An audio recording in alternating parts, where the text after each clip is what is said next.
Nice one.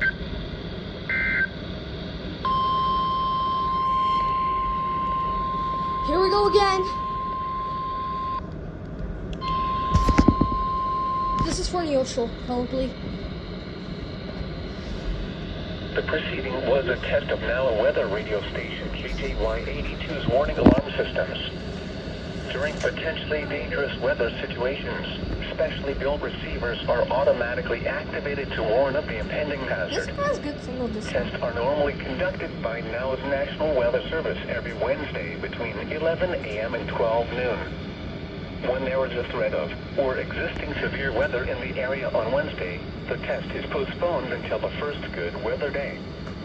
Reception of this broadcast and the warning alarm will vary from place to place. This variability, normally more noticeable at greater distances from the transmitter, will occur even though you are using a good quality receiver in perfect working order.